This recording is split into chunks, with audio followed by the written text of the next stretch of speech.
자, 뉴스와이드 오늘 첫 번째 이슈는 문재인 대통령이 차기 검찰총장에 윤석열 서울중앙지검장을 임명했는데 한번 그 배경 또 파장 짚어보도록 하겠습니다. 강골 검사라고 불리는 윤석열 서울중앙지검장, 개혁의 적임자다라는 좋은 평가가 있는 반면에 야당은 코드 인사라고 비판하고 있습니다. 윤석열 서울중앙지검장은 그동안 여러 가지 우여곡절 많이 있었지요. 특히 고검장을 건너뛰고 검찰총장으로 직행한 것은 검찰총장 사상 유례가 없는 일인데 서울중앙지검장이 원래는 고검장 자리였죠. 그런데 중앙지검장 가면서 고검장을 지검장급으로 내렸고요. 자, 각 당의 반응이 다릅니다만 오늘 발표 내용부터 관련 반응 한번 보시겠습니다.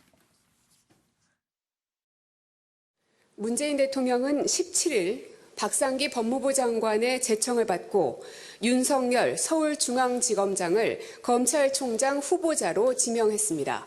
윤석열 후보자가 아직도 우리 사회에 남아있는 각종 비리와 부정부패를 뿌리 뽑음과 동시에 시대적 사명인 검찰 개혁과 조직 쇄신 과제도 훌륭하게 완수할 것이라고 기대합니다. 무거운 책임감을 느낍니다. 여러분들 많이 좀 도와주시길 부탁드리고 여러 가지 잘 준비를 하겠습니다. 그동안 검경 수사권 조정에 대해서 입장을 밝히지 않으셨잖아요. 이거에 대해서 어떤 입장이신지 설명 부탁드립니다. 저는 앞으로 차차 여러분들께 말씀드리는 기회가 있지 않겠나 이런 생각이 듭니다. 그렇다면 공수처 설립 같은 경우에서도 찬성하시는 입장이신지. 그것도 앞으로 차차 말씀드리겠습니다. 예. 이번에 기수가 많이 내려가서 파격 인사라는 평가가 있는데요. 검사장 줄사태도 예상되는데 조직을 어떻게 운영하실 건지 조직 운영 방침도 설명을 부탁드립니다. 그것도 오늘 제가 좀 말씀드릴 적은 아닌 것 같고 차차 지켜보십시오. 네.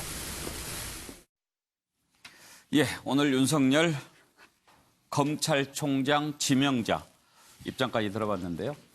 김영주 의원, 사실 이제 4명의 후보가 있었지만 윤석열이냐 아니냐, 그게 이제 가장 큰 관심 아니었습니까? 그런데 이제 결국은 윤석열 검찰총장 지명을 받았습니다.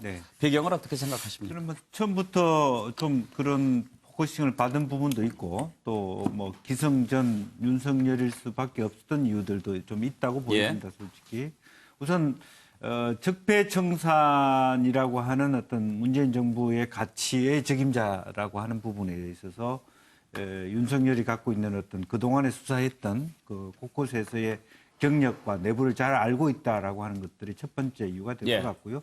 두 번째는 윤석열이라는 인물이 갖고 있는 어떤 그 검찰이 갖고 있는 독립성이라고 하는 것에 가장 적합한 그런 인물이다. 누구한테 충성하는 사람한테 충성한 사람이 아니다. 그 말을 국회에서 해서 아주 유명했죠. 그런 면에 있어서 어떤 문재인 대통령이든 누구든 그 사람을 위해서 봉사하는 그런 검찰은 되지 않겠다라고 하는 부분을 대통령이 높이 사고 있지 않느냐. 그 속에서의 가치라고 하는 건 독립성을 완전히 인정해 줘야 된다. 그래야지 검찰이 살아남을 수 있다. 개혁할 수 있다라는 부분이고. 세 번째는 어쩔 수 없이 지금 이제 문무열 총장이 18기인데 지금 윤석열 새로운 신임 총장 후보가 23기입니다. 한 최소한 20명에서 많게는 100여 명까지의 말하자면 큰 틀에 있어서의 보직의 변경이 불가피한 이제 그런 부분이 있어서 한편으로는 크게 있어서 새롭게 조직을 개편해 가는 과정에서 불가피하게 일정 정도의 어떤 뭐 불협화음도 예상되고 있습니다만은 새로운 말하자면 검찰의 그릇을 만들어 가는데 또 새로운 말하자면 수혈이 필요하다. 그런 그 수까지 한 3가지 큰 이유가 있지 않느냐 그렇게 분석하고 있습니다. 자, 독립성 얘기를 하셨는데 김영주 의원 보시기에 검찰의 독립성이 만약에 윤석열 지검장이 검찰총장이 되면 독립성이 더 강해질 것 같습니까? 오히려 약화될 수도 있다고 보십니까? 저는 그 더 강해지라는 측면에서 더 독립되어야 된다는 대통령의 의지로 이해해야 된다고 보여지고요. 또 독립성이라고 하는 것이 단순히 어떤 인물 차원으로 독립되는 건 아니지 않습니까? 제도적으로 말하자면 조국 수석을 끝까지 말하자면 대통령이 데리고 있는 것은 끝까지 검찰개혁과 독립성이라고 하는 그 두 가지 어떤 기본 축을 유지하면서 예. 검찰 개혁의 완벽한 말하자면 만료 끝까지 어떤 틀을 유지하겠다는 의지로 보여지기 때문에 저는 그런 의미가 없다라면 굳이 많은 비판을 받아가면서 윤석열을 검찰총장 후보로 올릴 이유가 저는 없다 그렇게 보여집니다. 차분하게 분석을 해주셨지만 좀 긍정적인 입장에서 보시는 것 같군요. 그런 어차피 문 대통령이 갖고 있는 국정 철학이 그 방향이기 때문에 예. 그에 적합한 사람을 찾다 보니까 윤석열로 예. 결론이 나지 않느냐 저는 예. 그렇게 예. 보고 있습니다. 박정현은 판넬 쓰신 거 보니까 좀 부정적인 입장인 것 같은데. 네, 우선 이제 유례 없는 파격 인사고 예. 코드 인사고요. 예. 적폐청산을 계속 고고하겠다는 그런 문재인 정권의 의지를 극명하게 보여준 거다 이렇게 보여집니다. 조직에 충성하겠다, 사람에 충성하지 않는다라고 얘기했습니다만 과거에 이제 검찰이 정권의 사냥개다라는 말을 들을 정도로 정권과 유착해서 청부 수사를 많이 하지 않았습니까? 그런 면에서 윤석열 새 신임 검찰총장이 과연 신임은 아직 아닙니다만 아직 이제 청문회를 예. 거쳐야 되죠. 내정자라고 하죠. 내정자. 앞으로 이제 업무를 추진하면서 대한민국에 충성할 사람인지를 이제 저희가 봐야 되는데요.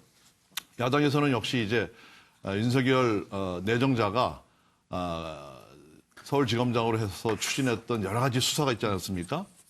국정원 선거 개입이라든가 또 이런 여러 가지 기무사 또 문건 문제 이런 수사를 하는 과정에서 안타까운 또 희생자들도 나오고 그 강골 검사하면서 이제 굉장히 수사를 좀 강하게 예. 특히 이제 적폐청산이라는 것이 지금 야당에서는 인적 청산이다. 과거 정권 지우기 수사다 이렇게 보고 있기 때문에 윤석열 내정자가 과연 그런 균형감 있게 또 조직의 어떤 검경 수사권 조정이라든가 이런 것들을 합리적으로 할 수 있는지 그런 것들이 굉장히 걱정스럽고요. 그 한국당의 논평을 보면은 칼을 이제 휘두를 것이다.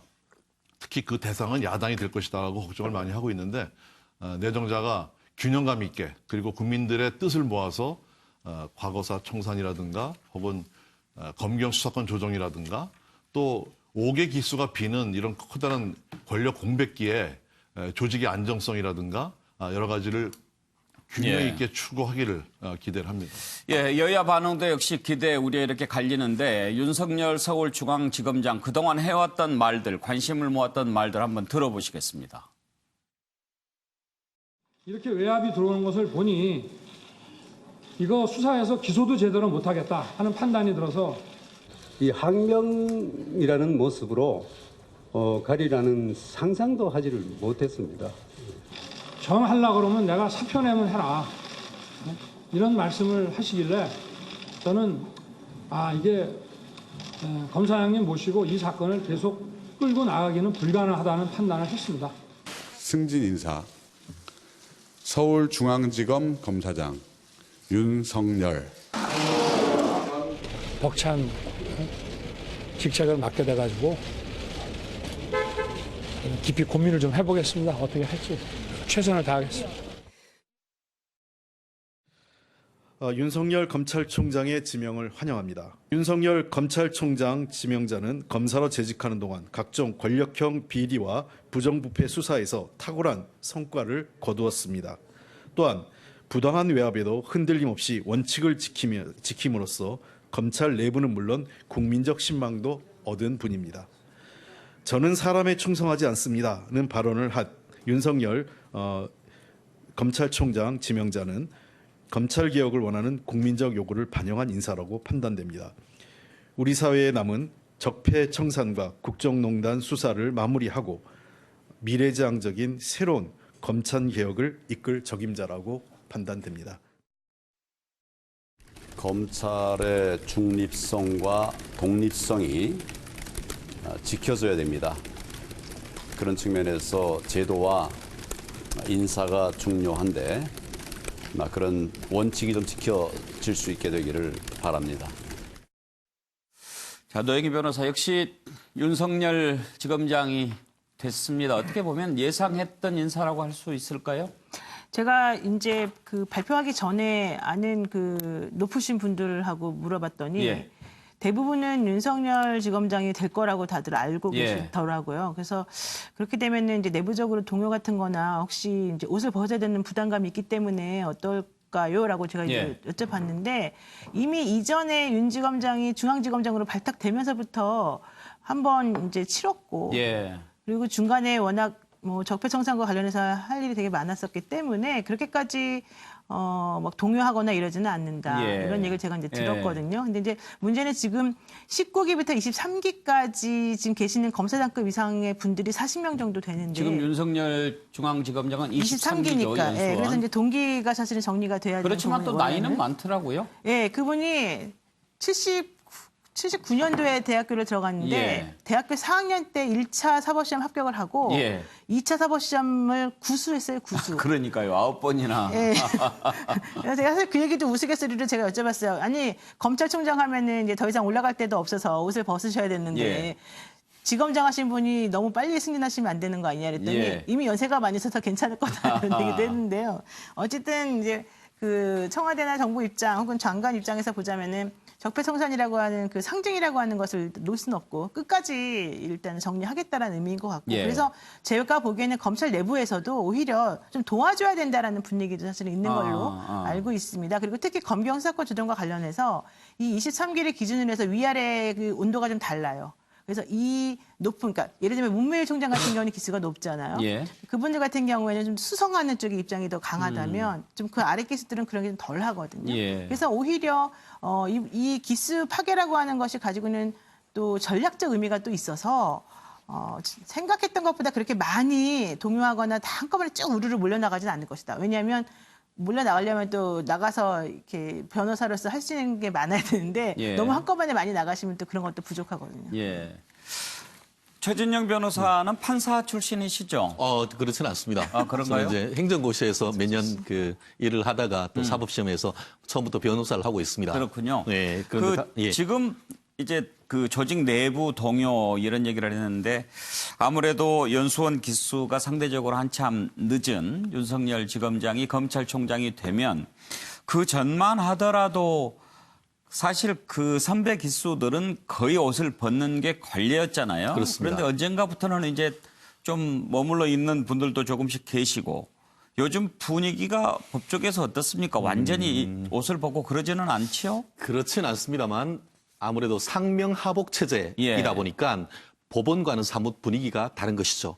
아무래도 후배 기수가 자기보다 선임이 되고 윗사람이 되면은 사실 윗사람을 위해서 나가주는 것이죠. 아마 그것이 이제 어떤 예전 같은 경우에는 옷 벗고 나간다 하더라도 변호사 업무를 통해서 생계를 유지하면 큰 문제가 없었기 때문에 이와 같은 이른바 선순환 구조가 됐습니다만 지금 앵커께서 지적하시는 것처럼 최근에 이제 법률 시장이 굉장히 정체되고 이렇게 그 포화된 상태다 보니까 옷 벗고 나가도 특별한 거 없다.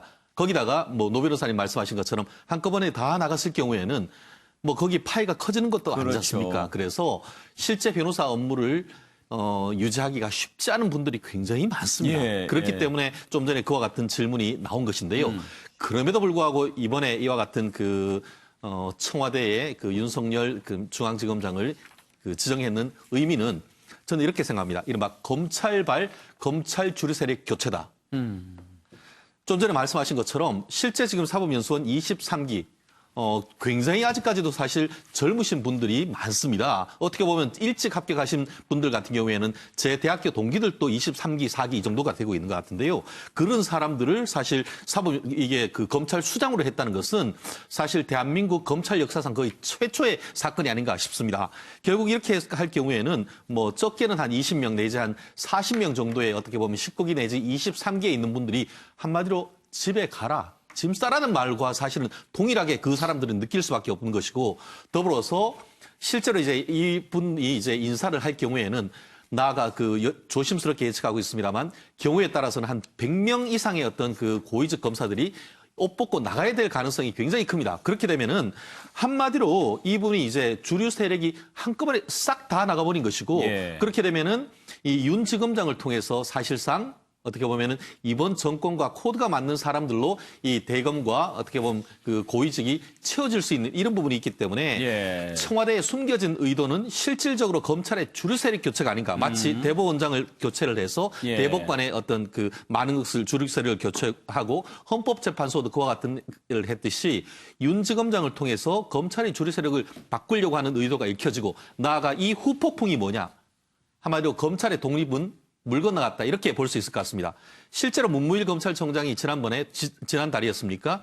검경 수사권 독립에 반발해서 외국 출장 중에 급거 귀국을 했지 않습니까? 그랬더니만 그때 청와대 반응이 뭐였습니까? 검찰총장 인선 시작했다 이 말이었습니다. 그렇게 얘기를 해서 지명된 검찰총장이 과연 그 검찰의 독립성과 정치적 중립성을 얼마나 지켜낼 수 있을지 이 부분이 굉장히 의혹을 제기하지 않을 수가 없는데 결국 그 다가오는 인사청문회에서 본인의 어떤 아까 얘기하신 것처럼 사람에게 충성하지 예. 않는다는 것을 정말 구체적으로 밝히지 않는다고 하면 이 부분에 대해서 비판이 굉장히 커지지 않을까 싶습니다. 예. 사람에게 충성하지 않는다라고 얘기했는데도 독립성이 물 건너갔다 이렇게 보시는데요. 양문석 박사께서는 어떻게 생각하십니까? 예, 뭐 사람에게 충성을 하지 않는다라는 건 그러니까 기본적으로 조직에 충성을 한다. 그리고 그다음에 그 조직이 만들어졌던 법적 근거, 법적 정신에 충성을 한다. 검찰이 국가 사회에서 그 차지하고 있는 기본적인 기능에 대해서 충실하게 하겠다. 이제 이런 그 표현으로 당시에 읽혀졌습니다. 그리고 뭐 여러 가지 이 또 중요한 표현들이 있는데 불법 행위를 지시하면 듣지 말아야 된다라는 이런 이야기를 쭉 해왔는데 이 문제에 있어서 가장 핵심은 뭐냐면요. 과연 윤석열 총장 후보가 검경 수사권 문제에 대해서 어떤 입장을 가지고 있는지 공수처에 대해서 어떤 입장을 가지고 있는지 한 번도 밝혀진 바가 없어요. 밝힌 바도 없고 사실상 조국 수석이 현재까지 자신이 청와대에서 그 민정수석을 하는 결정적인 이유가 검찰개혁에 관련된 문제였는데 이러한 부분에 대해서 명확한 입장을 밝히지 않는 상황에서 이 일반 국민의 입장으로 보면 상당히 좀 조심스럽고 걱정스럽다 이런 부분들도 있습니다. 그래서 윤석열 이 총장 후보자가 말 그대로 제도에 대한 어떤 관점을 가지고 있는지가 가장 궁금하고요. 그 제도에 대한 제도 개혁에 대한 부분에 대한 입장이 나타나야 제대로 평가를 할 수 있지 않겠느냐. 오히려 이제 의미는 인적 쇄신에 대한 기본적인 장을 열었다라는 측면에 있어서는 청와대의 결정은 충분히 이해되고 그다음에 존중받아야 되지만 윤석열이라는 분에 의해서 검찰개혁이 얼마만큼 가능할까에 대한 부분은 좀 캐시마크로 놓고 볼 필요가 있습니다. 예, 황장수 소장. 사람들은 설마 할까 했는데 설마 하는 정권이죠. 그래서 윤석열의 상징성이라는 것은 박근혜 정권 초기에 2013년입니까? 그때 9월 달에 서울 이 중앙지검 청문회에서 나왔지만은 국정감사 중이죠. 거기에 이제 자기가 사람에게 충성하지 않는다는 말이 나왔는데 그때 법무장관이 황교안 현 한국당 대표입니다. 자, 그때 이제 정권에 맞섰다 해서 자천되고 물먹고 있었죠. 그러다가 2016년에 11월 달입니까? 박영수 특검이 이제 생겼을 때 그때 이제 수사팀장을 맡아서 박근혜 정권이 탄핵되도록 하는데 결정적인 역할을 세웠죠. 그리고는 2017년에 이제 이 문 정권이 출범할 때 그때도 서울중앙지검의 지검장으로 가긴 좀 어려워서 서울중앙지검의 급을 낮춰서 그래서 고검장급을 지검장급으로. 예, 그래서 앉혔고 그러고는 지금 이 2년 넘는 시간 동안에 적폐청산으로 정말 수십 명의 그리고 MB 정권의 사람들을 이렇게 정리를 했습니다.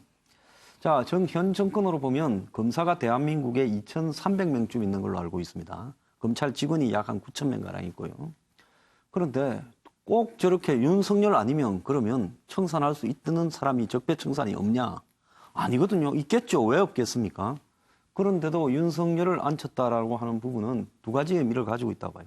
총선을 앞두고 적폐청산을 더 가속화해 가겠다 이런 의미가 있고요. 다른 하나는 윤석열 위로는 다 옷을 벗고 기수 22기 위로는 그래서 사실상으로 검찰개혁에서 저항할 수 있는 고참 수뇌부들을 다 제거하겠다. 이 두 가지 목적이 확실히 있다고 봐요. 근데 여기서 이제 가장 중요한 것은 검사는 수사로 말하는 거죠. 사람에 충성하는 거 안 하는 거는 윤석열 말을 믿고 아는 게 아니라 윤석열의 결과물이 어떠냐. 그래서 야권이나 이런 적폐청사는 아주 잘했습니다. 정권으로 보면 진짜 1등상을 주고 싶을 만큼 잘했고 중앙지검이었지만은 검찰총장 역할을 하고 있다고 다 그랬죠. 그런데 그러면 정권의 의혹들은 어떻게 했느냐. 이렇게 봤을 때는 무슨 뭐 손혜원이라든지 드루킹이라든지 김태우라든지 신재민이라든지 우리들 병원이라든지 이런 부분에 어떻게 했냐. 이렇게 봤을 때는 잘했다라고 정권에 반대하거나 비판적인 사람들은 평가하지 않아요. 그러면 결국은 어떻게 봐야 되냐. 정권에서 가장 쓰기 좋은 칼을 들고 그냥 안면 몰수하고 밀어붙이고 있다. 저는 그렇게 평가하고 싶습니다. 예. 아주 윤석열 지검장의 히스토리까지 쭉 설명을 해 주셨는데 맨 먼저 발언을 시킬 걸 그랬습니다. 그러면 이해가 더 잘 됐을 것 같은데. 자, 윤석열 서울중앙지검장 검찰총장으로 지명됐다는 내용을 가지고 6분 패널 의견을 들어봤는데요. 이제 청문회 절차가 남아있죠. 그런데 국회가 이렇게 열리지 않고 있어서 청문회가 제대로 될까 하는 점도 걱정인데요. 다음 이슈에서 한번 짚어보겠습니다.